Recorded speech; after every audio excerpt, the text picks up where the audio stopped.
Bien-aimés dans le Seigneur, ne jugez jamais ceux qui tombent dans le péché, car vous ne savez pas ce que vous feriez si vous étiez à leur place. N'enviez jamais l'Apocalypse de quelqu'un si vous ne connaissez pas sa genèse. Ne critiquez jamais le Nouveau Testament de quelqu'un si vous ne connaissez pas son Ancien Testament. Car bien-aimé, l'un des enfants de Noé a été maudit par Noé lui-même. Pourquoi? Parce que cet enfant-là n'a pas caché la nudité de son père. Bien-aimé, il est très important. Apprenons à cacher la nudité des autres.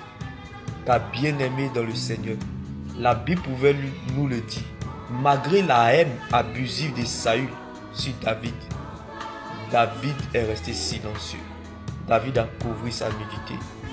David l'a pardonné. David l'a aimé. Mais malgré ça, Saül a insisté. David a esquivé ses flèches, l'a aimé malgré tout. Mais Saül lui-même, pour finir, a fini mort prématuré au combat. Même Pharaon, il a beaucoup attaqué le peuple d'Israël. Mais il ne savait pas que c'était Dieu qui le combattait. Donc bien aimé, il y a certaines personnes qui sont en alliance avec Dieu. Sache qu'on peut avoir le même corps, mais l'intérieur qui a changé.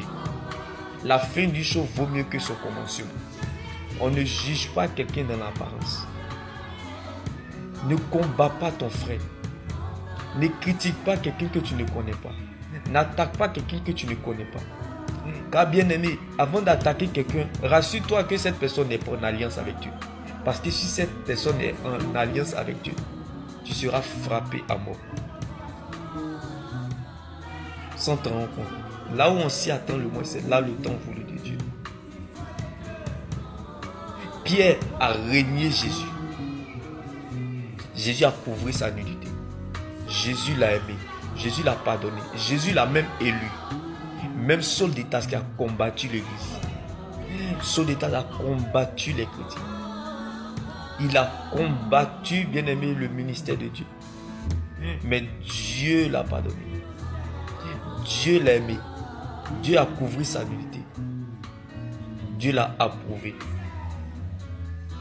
Donc bien aimé, on peut avoir le même corps et l'intérieur changé. Donc apprenons à couvrir la nudité des gens et soyons lents à juger. Oui, bien aimé. Car Jacob était un usurpateur, mais il a fini Israël. La Bible pouvait nous le dire, Nicodème avait le même corps la journée, mais l'intérieur qui a changé la nuit parce que Jésus-Christ était en sa direction. Quand tu ne connais pas, bien aimé, le futur, sois sage et lent à juger. Car celui qui te fait du mal, qui t'a fait du mal hier, peut te faire du bien aujourd'hui et peut te surprendre demain. On peut avoir le même corps, mais l'intérieur qui a changé. Et en Jésus-Christ, toutes les choses anciennes sont passées, toutes choses deviennent nouvelles. Il n'y a plus de condamnation en Christ. Une chose faire sans conviction est un péché.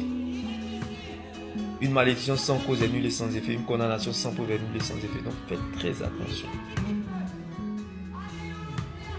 On peut avoir le même corps et l'intérieur qui a changé. On parle de la nouvelle naissance.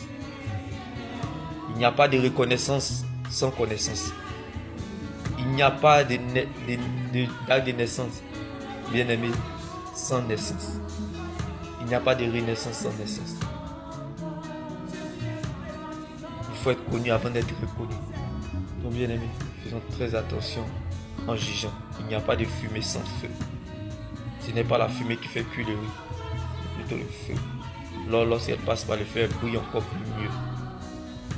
Bien aimé, faisons très attention. Soyons lents à juger. Et couvrons la nudité des autres. Apprenons à couvrir la nudité des autres. Car Abraham était dans l'idolâtrie. Mais il a fini le père de la foi. Dieu a couvert sa nudité. Dieu l'a pardonné. Dieu l'a aimé. Dieu l'a même élu. Donc faisons très attention. Soyons lents à juger. Car le vrai amour consiste à aimer ceux qui ne le méritent pas. La vraie humilité, c'est de reconnaître ceux qui t'ont relevé lorsque tu t'en bats, malgré ta douleur de l'autre.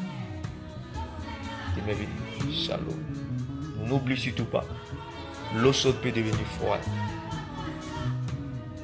Oui, n'oublie surtout pas que l'eau chaude peut devenir froide.